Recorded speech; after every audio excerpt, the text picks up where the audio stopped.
Hi friends, today we will start with the new chapter, that is real numbers.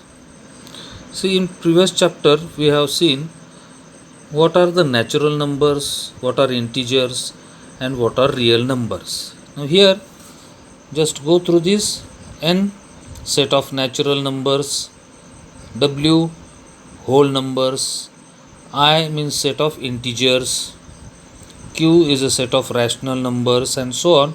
R is a set of real numbers. Further, the order relation on the rational numbers is given. P upon Q and R upon S are the rational numbers where Q is greater than 0 and S is greater than 0. Means the number which are at the denominator of both these two are greater than 0, means they are not 0. Then some orders are given, just see. If P multiplied by S is equal to Q multiplied by R, if this P is multiplied to this S and Q is multiplied to R and both the products are equal, then we can say that P upon Q is equal to R upon S. These two given numerator and denominator are is equal to this numerator and denominator. Second one is if P multiplied by S is greater than Q multiplied by R, then P upon Q is greater than R upon S. If P multiplied by S is smaller than Q multiplied by R, then P upon Q is smaller than R upon S. Here, properties of rational numbers are given.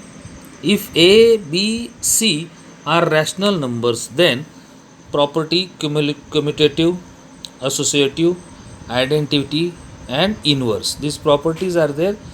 Just see what happens in addition. If A plus B is equal to B plus A. In associative, A plus B bracket close plus C is equal to A plus in the bracket B plus C.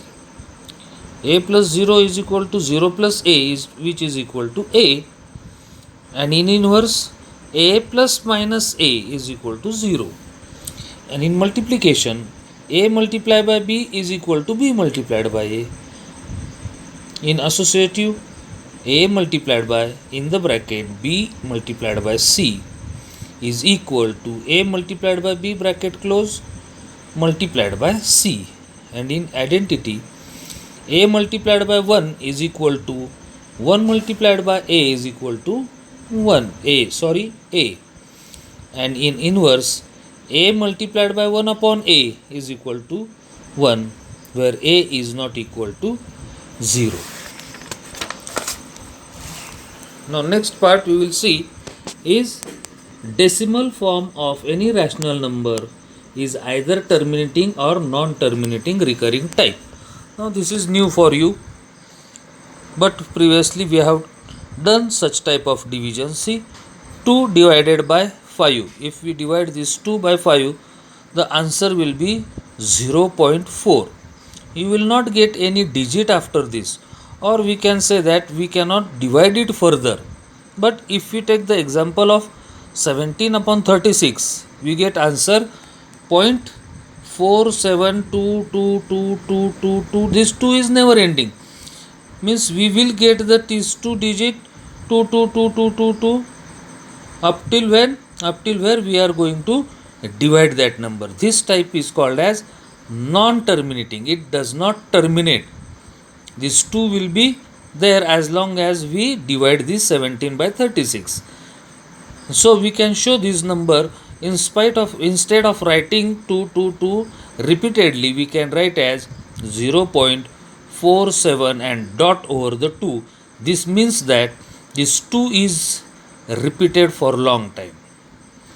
Now many a times what happens, instead of repeating the one digit only, either 2 or 3 or 4, the sequence is being repeated. Here you can see the sequence 33 by 26, that means 33 divided by 26. The answer is 1.26923007. Again 692307. This 692307 is repeated here, and if we further divide this number, we will get the same number again and again. So now here we have put the dot on this 2, which was recurring. It was coming repeatedly. Here these numbers are being repeated, so we are putting one bar, or we are putting one line on the numbers which are being repeated. See here 2 is not repeating again, only 692307. 692307 is repeating, so you have put the bar. Another example they have given is 1.513. This is 513 is repeating, 513, 513, 513, 513. So we have put the bar. And this terminating type, the number or division does not occur repeatingly. Next part we will see is to express the recurring decimals in P upon Q form. If we have given the number, decimal number, suppose express the recurring decimal 0.777 so on in the P upon Q form. Very easy method this is. What we have to do is, first let us assume, or let x is equal to this number, what decimal number we have got, assume that as a x, then we can say x is equal to 0.77777, or we can say 0.7 upon dot. Dot is there on 7. If we multiply this x by 10, then it will become 10x, and if we multiply 0.777 by 10, it will become 7.7, isn't it? Now what we have to do here, subtract x from this 10x. What we have done here, we have multiplied by 10. Now we have to subtract this x from this 10x.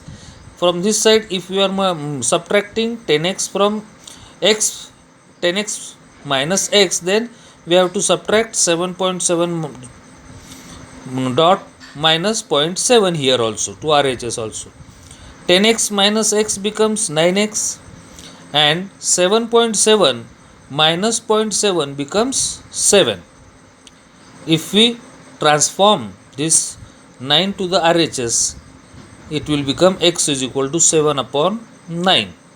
So x, what we have assumed x, it was 0.777. Therefore we can say 0.777 is equal to 7 upon 9. This is the P upon Q form, and that is what we are expecting here.